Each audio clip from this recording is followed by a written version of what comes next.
স্বামীকে ভালোবাসা এবং সম্মানের সাথে রাখা খুব জরুরি, কারণ স্বামী ছাড়া স্ত্রী একটি কাটা ঘুড়ির মতো হয়ে যায়, যাকে মানুষ হয় লুট করে নেয় অথবা ছিঁড়ে ফেলে। তাই স্বামীর থেকে কখনো দূরে থাকা উচিত নয়, কারণ বিপদের সময় শুধু আপনার স্বামীই আপনার কাজে আসে।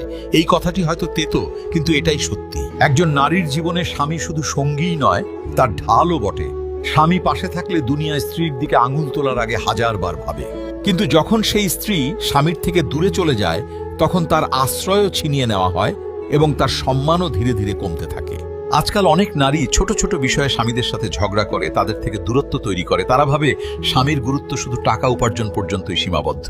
কিন্তু যখন কঠিন পরিস্থিতি আসে, তখনই বোঝা যায় যে ঘরের দরজায় দাঁড়িয়ে স্ত্রীর সম্মান বাঁচানোর জন্য কেবল তার স্বামীই থাকে। স্বামী ছাড়া একজন নারী যতই শক্তিশালী হোক না কেন, সমাজের সামনে তার অবস্থা কাটা ঘুড়ির চেয়ে বেশি কিছু নয়। আর কাটা ঘুড়ির পরিণতি সবসময় খারাপ হয়। যদি আপনিও মনে করেন যে একজন নারীর সর্বোচ্চ বড় শক্তি তার স্বামী, তাহলে এই ভিডিওটি লাইক এবং শেয়ার অবশ্যই করুন, যাতে এই কথাটি আরো অনেক নারীর কাছে পৌঁছাতে পারে।